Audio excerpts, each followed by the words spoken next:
গল্পের শুরুতে একজন লোক গাড়ির জানলার কাঁচ নামিয়ে হাত বাইরে বের করে মাটির গভীরতা পরীক্ষা করতে গেল।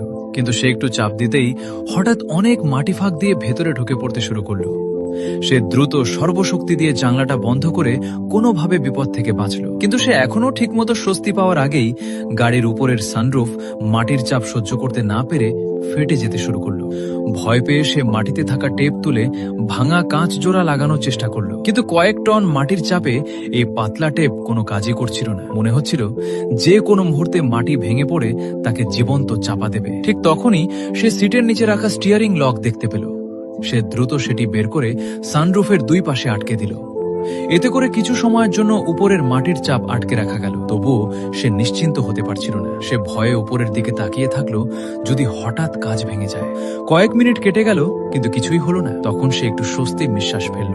শান্ত হয়ে সে দ্রুত মোবাইল বের করে পুলিশে ফোন করার চেষ্টা করলো, কিন্তু গাড়ির ভেতরে কোনো নেটওয়ার্ক ছিল না। সে বারবার জায়গা বদলাল, তবুও কোনো সিগন্যাল পেল না। হাল না ছেড়ে সে গাড়ির রেডিও চালিয়ে বাইরের সাথে যোগাযোগ করার চেষ্টা করলো, কিন্তু অনেক চেষ্টা করেও শুধু অস্পষ্ট শব্দ ছাড়া কিছুই পেল না। এবার সে সত্যিই ভয় পেয়ে গেল।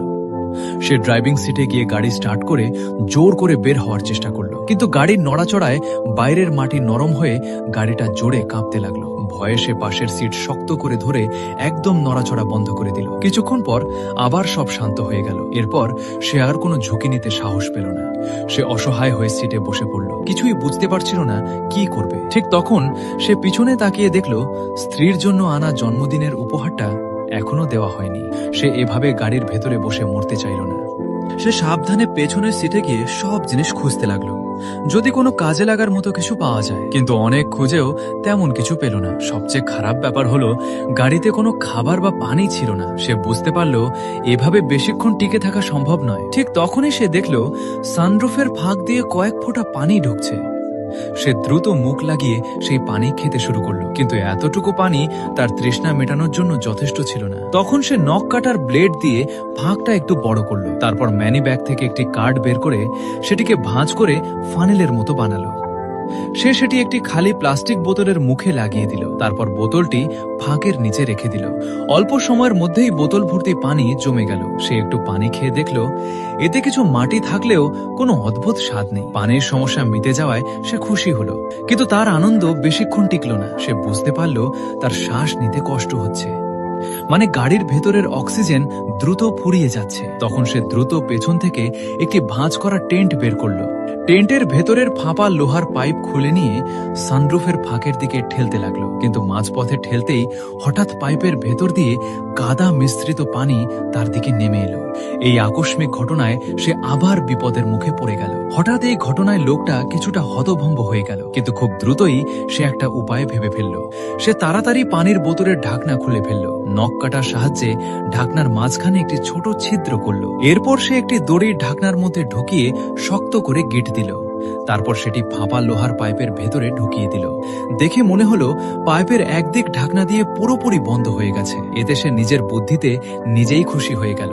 সব প্রস্তুতি শেষ করে সে আত্মবিশ্বাস নিয়ে আবার পাইপটা উপরের দিকে ঠেলতে শুরু করলো, কিন্তু একটা পাইপ পুরো ঢুকে গেলেও অন্য প্রান্ত কোথাও গিয়ে পৌঁছাচ্ছিল না। তখন সে বাধ্য হয়ে দ্বিতীয় পাইপ জুড়ে দিল, কিন্তু দুইটা পাইপ একসাথে লাগিয়েও যথেষ্ট লম্বা হলো না। এতে সে কিছুটা ভয় পেয়ে গেল। সে বুঝতে পারল সে অনেক গভীরে মাটির নিচে চাপা পড়েছে। এখন তার কাছে আর মাত্র একটি পাইপ বাকি ছিল। সে সেটি দিয়ে শেষ চেষ্টা করার সিদ্ধান্ত নিল, কিন্তু এবার পাইপটা যেন কোনো কিছুর সাথে আটকে গেল। সে যতই জোর দিক পাইপ আর একটুও উপরে উঠছিল না। তখন সে দ্রুত পিছনের সিট থেকে একটি জ্যাক বের করল। সে ভাবল এটা দিয়ে জোরে ঠেলে পাইপটাকে উপরে তুলবে। জ্যাকটা সত্যিই খুব কাজে দিল। সে খুব সহজেই পাইপটাকে আরো উপরের দিকে ঠেলে দিতে পারল। কিন্তু যখন সে ভাবছিল এবার হয়তো মাটি ভেদ করে বের হয়ে যাবে, তখনই জ্যাক তার সীমায় পৌঁছে গেল। অসহায় হয়ে এবার তাকে নিজেই চেষ্টা করতে হলো। সে একটি তোয়ালে কাঁধে পেঁচিয়ে নিল, তারপর কাঁধ দিয়ে পাইপটাকে ঠেলে উপরে চাপ দিতে লাগলো। কিছুক্ষণ পর সে হঠাৎ অনুভব করলো উপরের বাধা নেই। সে সঙ্গে সঙ্গে চাপ ছেড়ে দিল। তারপর সে একটি তার নিয়ে পাইপের ভেতরে ঢুকালো, জোরে ঠেলে পাইপের মাথার ঢাকনাটা খুলে দিল। এরপর সে সাবধানে পাইপের নিচে শুয়ে উপরের দিকে তাকালো। পাইপের ওপারে ক্ষীণ আলো দেখতে পেয়ে সে ভীষণ উত্তেজিত হয়ে উঠল। তার মনে হলো সে বাঁচার একটা আশা দেখতে পাচ্ছে। সে কয়েকবার গভীরভাবে তাজা বাতাস নিল, তারপর পাইপের মুখের দিকে মুখ রেখে জোরে জোরে সাহায্য চাইতে লাগলো। কিন্তু অনেকক্ষণ চিৎকার করেও কোনো সাড়া পেল না। সে কিছুটা হতাশ হলো, কিন্তু হাল ছাড়ল না। সে ভাবল ধোঁয়া তৈরি করে বাইরের লোকদের দৃষ্টি আকর্ষণ করবে, তাই সে একটি লাইটার দিয়ে কাগজে আগুন ধরালো। কিন্তু অসাবধানতায় তার নিজের আঙুলে আগুন লেগে গেল। সে তাড়াতাড়ি জ্বলন্ত কাগজ ফেলে দিল, তারপর তোয়ালে দিয়ে আগুন নেভানোর চেষ্টা করলো। কিন্তু এর ফলে গাড়ির ভেতরে ধোঁয়া ভরে গেল। সে ধোঁয়ায় কাশতে লাগলো। ভাগ্য ভালো, পাইপ থাকায় কিছুটা বাতাস চলাচল হচ্ছিল, তাই সে বেঁচে গেল। ধোঁয়া কেটে যাওয়ার পর সে আবার পাইপের কাছে গেল। সে আবার কিছুটা তাজা বাতাস নিতে চাইল, কিন্তু হঠাৎ সে ভয়ে দেখে পাইপটা নিচে সরে গেছে, আর বাতাস ঢোকার পথও মাটি দিয়ে বন্ধ হয়ে গেছে। সে দ্রুত তার দিয়ে আবার ঠিক করার চেষ্টা করলো, কিন্তু ঘুরতে গিয়ে তার কপাল ধারালো পাইপে কেটে গেল। তীব্র ব্যথায় সে চিৎকার করে উঠল। তার কপাল থেকে রক্ত বের হতে লাগলো। বাঁচার জন্য সে দ্রুত নিজের শার্ট খুলে ক্ষতস্থানে শক্ত করে বেঁধে দিল। তারপর কোমরের বেল্ট খুলে আরো শক্ত করে চেপে ধরল, যাতে রক্ত বন্ধ হয়। এসব করতে করতে সে ভীষণ ক্লান্ত হয়ে পড়ল। সে সিটে হেলান দিয়ে অজান্তেই ঘুমিয়ে গেল। কিছুক্ষণ পর যখন সে জেগে উঠল, দেখল তার মাথার শার্ট রক্তে ভিজে গেছে। সে বুঝতে পারল এভাবে চলতে থাকলে খুব দ্রুত রক্তক্ষরণে মারা যাবে। তাই সে উঠে গিয়ে গাড়ির কাঁচের কাছে দাঁড়ালো।